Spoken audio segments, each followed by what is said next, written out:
because it is the big topic that everyone is talking about in gaming over the last 2 to 3 days. The hot burning topic. And I didn't really understand how big it was getting until yesterday. Like I said, it was my day off. Every once in a while, I'll open up, social media on my day off. We got a few extra minutes. In this case, my dust buster. I dust busted the whole office up and I rearranged stuff. I was like, well, I got a few minutes. Let's see what's going on. And I open up X and it's mixtape, mixtape, mixtape, mixtape, mixtape, mixtape. I'm like, mixtape? What the hell is mixtape? And I started thinking in my head, I've heard this game before. I've heard of it. Oh, yeah. Mixtape. That was that game that is one of those random artsy-fartsy looking games. And the whole point of the game, they're 3 teenagers, their coming-of-age story.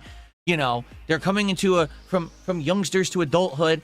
And the whole game is based on licensed music, okay? That's nostalgia bait. There is a place in gaming for these kind of games. There absolutely is. And there's a place in gaming for games that aren't super heavy on gameplay. Because I think that's what a lot of people are critical of these days, is if a game doesn't have enough gameplay, then that game isn't a valid game. It should be a movie instead. But I would contest that to take a look at a game that I'll be playing this week, Directive 8020. And just in general, the games that Supermassive Games has made. You can also go back in time and look at the history of like Telltale games. I think that's valid for a game in the modern era. Also, I hear people always criticize walking simulators, right? Oh, it's a game where all you do is walk around and you click on stuff, you read documents. Those can be engaging. I have played some pretty good walking simulators over the years that actually were entertaining experiences. Basically, in the last several days on social media, this game has blown up for various different reasons. Let's just take a glance at some of the initial things that come up when you just search for the game. Explaining why I personally hate Mixtape in just under 3 minutes of totally uninterrupted gameplay. Mixtape is absolutely terrible. It isn't even a video game. It literally plays itself. Do not buy. Here is the IGN review for Mixtape. 10. A musical delight from start to finish, Mixtape sets a new standard for coming-of-age stories in video games and does so with a masterful sense of style. Our 10 out of 10 review. And then you have people who, as you can see, this is not a regular Twitter user. This is someone who's basically a gray check mark, which means, oh, I'm an industry insider or I own a company. So this is supposed to be a big dog talking. Actually, funny, his name is Moi Dog. If you're mad at this score, you're outing yourself as never having hobbies, never having a friend group, never having a relationship, and never being able to just stare at the ceiling with a buddy talking about life. It seems a little defensive, doesn't it? Seems, oh wait, someone's critical of a 10 out of 10 score from IGN. You never had a relationship before. You're a loser who sits at home alone. Huh?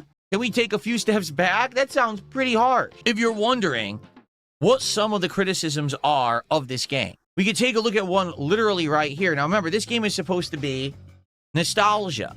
This game is supposed to be 80s and 90s nostalgia, a time when everyone was into cassette tapes and certain kinds of clothing and music. Continuing on, it seems like there has been a humongous PR campaign for this game.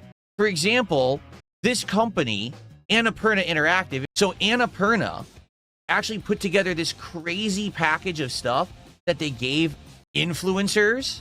Okay, and I want to say that, who the fuck is Blue Thunder at Summer Games Fest? Does anyone know who this is?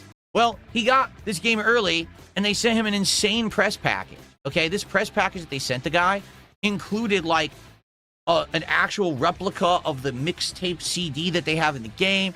It had, like, headphones. It had all kinds of little, like, tchotchkes and collectibles and things. Like, basically, it's humongous paid advertisement for the game.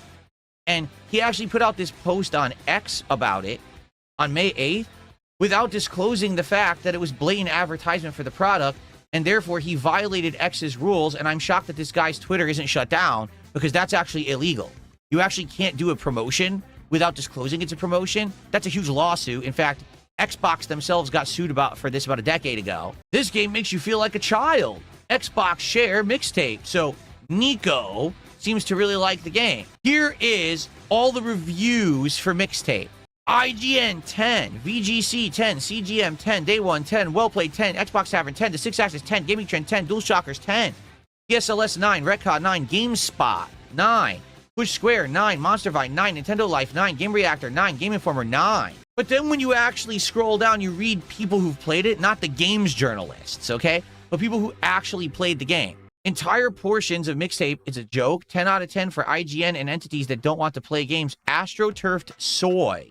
So if I play any gameplay at all, this video and stream will get claimed on YouTube for content ID. You might say, oh, well, that's kind of silly. Didn't they put in a streamer mode into the game to prevent this issue so people could stream and share their gameplay experiences? No. Is it an indie game company? No, not at all. It's a game company that has endless amounts of money financing it so that they can pump out artistic games like this. Now, sometimes these games are huge hits and make tons of money. Sometimes they're not. But when you basically are insanely, eternally rich, it doesn't really matter if the games that you actually produce make money or not, because that's probably not the reason you're doing it. Yeah, it's pretty crazy to think that this game, okay, is going to have a Hollywood premiere because it's not really a game. In fact, the reason that most people are up in arms about the game isn't that it's artsy and isn't even that the game itself got all these perfect scores from games journos. The problem is the game isn't a video game. Did you know that this game has no real gameplay? All it really is the game plays itself. In fact, people have tested this theory because if they'd made this as a TV show or a movie, no one would care.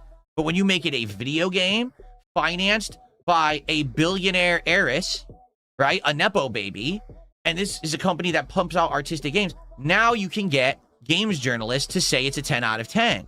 Now you can actually get attention on it. Now, when Game Awards season comes around, it can be nominated for Games for Change and shit like that because you made a video game instead of a movie or a TV show. But games journalists are giving it a 10 out of 10 rating, while actual gamers are saying it's like a 0 out of 10. Now, there's one other thing that I would like to bring up before I adjourn talking about this particular topic. Well, Phil, why didn't you bring it up before now? Right? Like, this came out, what was it? I believe it was like the 7th, so 3 days ago. Sure, I could have played it. Sure, I could have talked about it. Sure, I could have been up in a big uproar on the internet about it, like everyone else apparently seems to be. I was told just this morning that big content creators are covering this game now, like asmongold and stuff like that, right? So why didn't I talk about it until today, and why did I choose today? Well, folks, it's because there's a very simple reason why I didn't talk about Mixtape. Because it fucking sucks. I saw the preview of it about a year ago, whenever it was that it was first premiered at Summer Game Fest or whatever. And the moment that we saw that game and we saw, oh, look, the kids are floating and flying through the air and they're riding bikes and they're flipping things off and they're exploding and the whole soundtrack is licensed and all that. The moment you saw it, you say, that is 100% liberal, left-pushing, nostalgia bait slop. Now, I want you to understand something.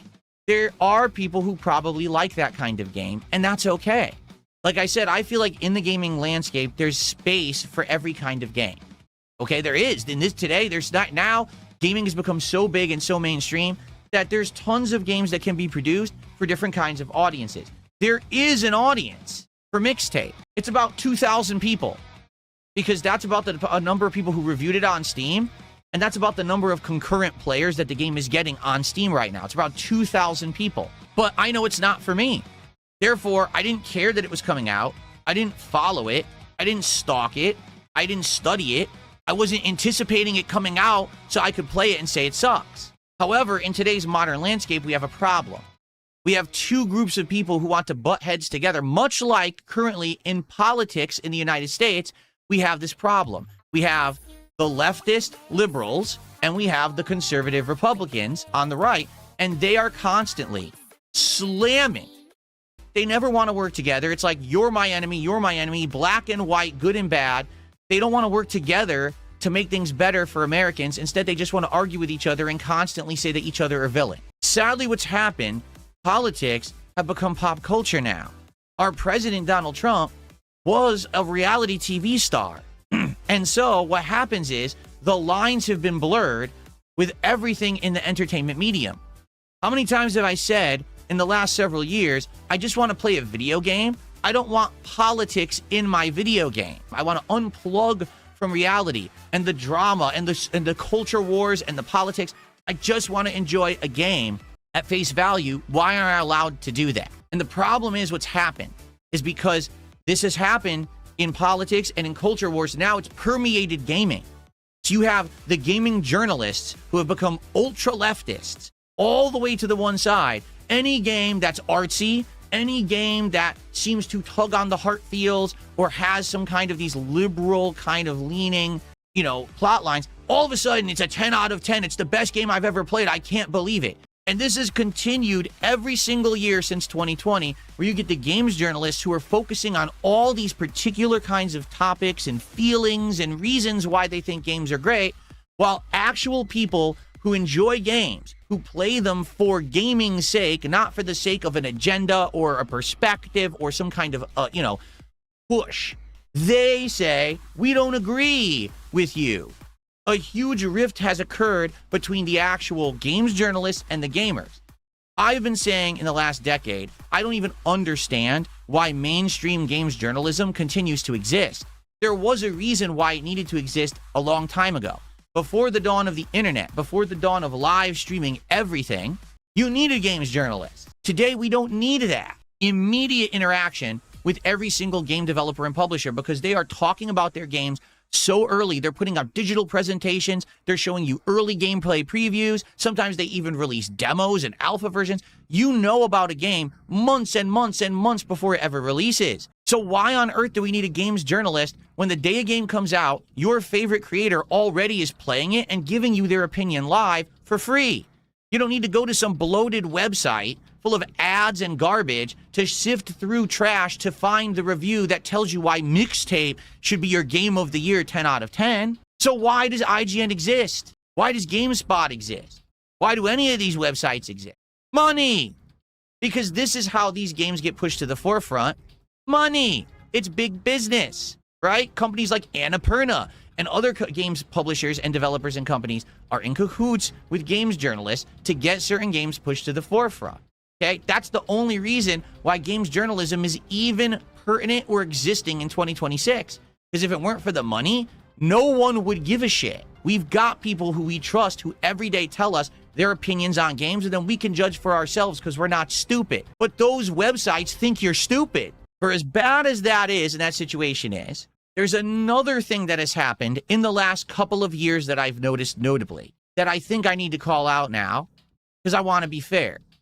For as many games journalists as there are that are left-leaning and pushing agendas and trying to say this particular kind of game is game of the year, there's equally now becoming an amount of creators and content coverers, whatever you want to call them, on the other side of the aisle that say any game that has any kind of liberal content is woke, is slop, is bad, and should absolutely never be entertained by anyone. It's garbage. It shouldn't exist. Like, here's the thing.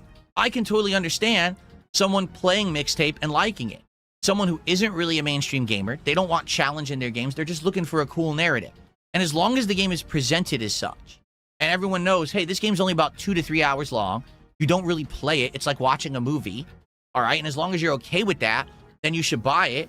Fine. Maybe if you say 10 out of 10, maybe that's an unfair review score. All right. Okay.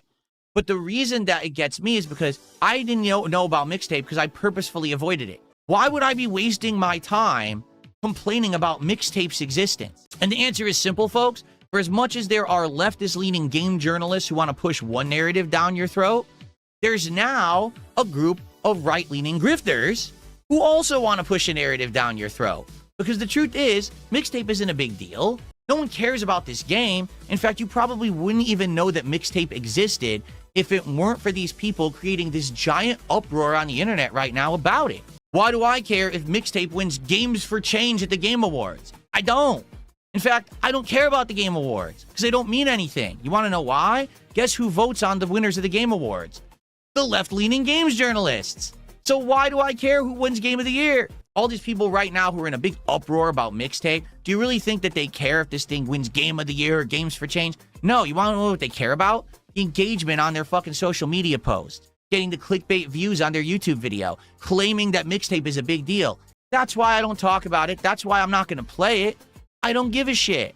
I focus on things that are good, not things that I know are bad. I don't go out of my way to say that they're bad. No shit, Sherlock.